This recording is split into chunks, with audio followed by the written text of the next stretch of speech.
I don't fully understand the whole concept, really, of reports that come out about players.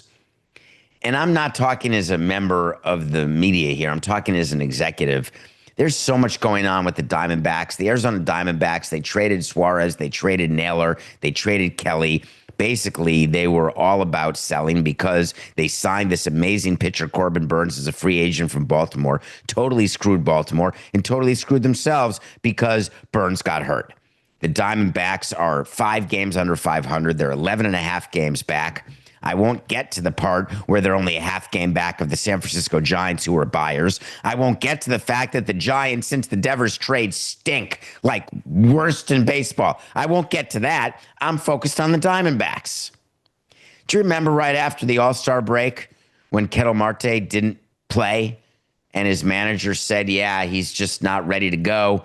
We're giving him a couple days. He needs to take care of things. This is how he deals with things.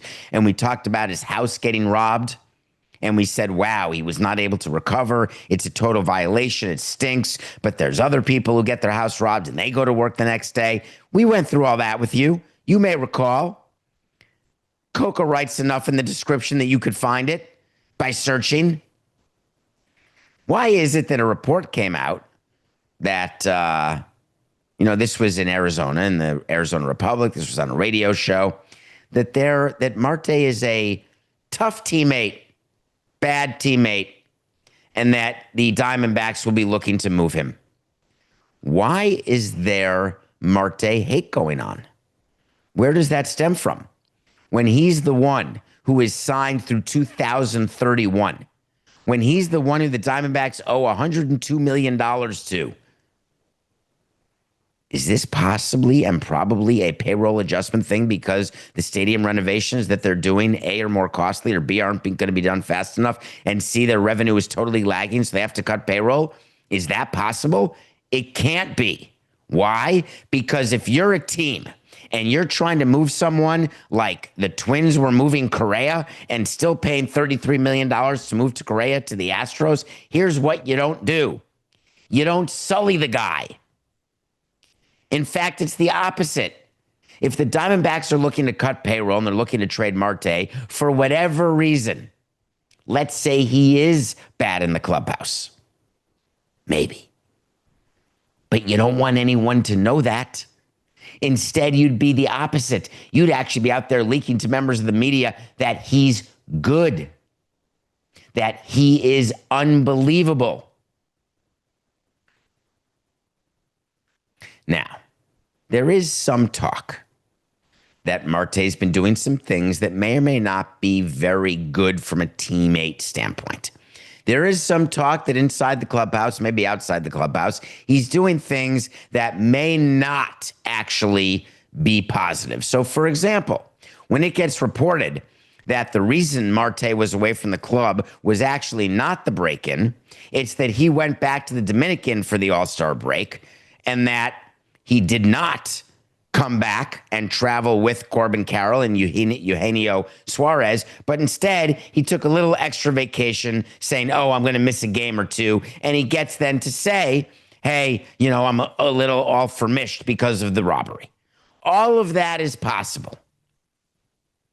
It's also possible that the manager, Torey Lovullo, was telling the truth when he went on radio in Arizona and said, hey, I was unaware of the break-in that took place during the All-Star break. I was unaware of the timing of the break-in. I was unaware of what the intentions were, what plane he was on. I just became aware of him not being ready to play a baseball game on that day, that morning, afternoon of our first baseball game.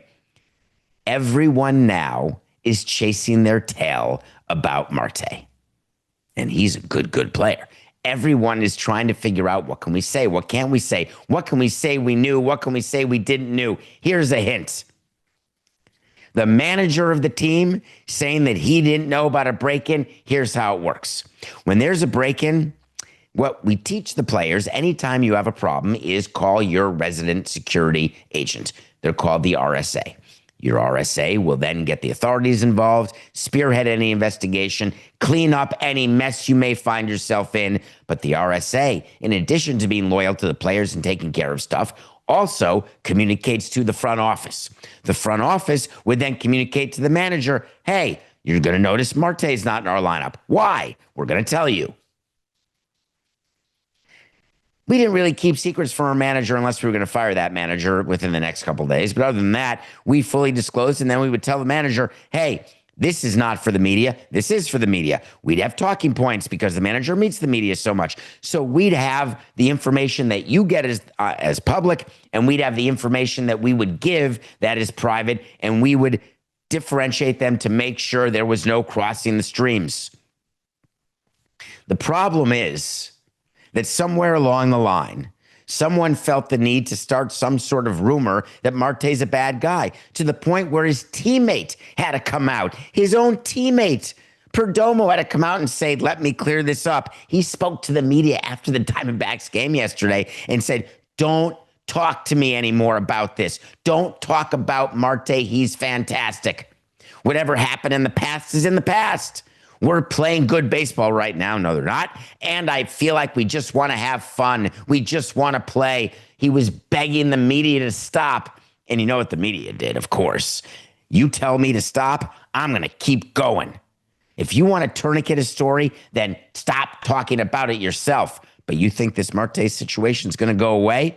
Absolutely not. This is now a part of the Diamondbacks story the rest of this season and the entire offseason. Will they or won't they?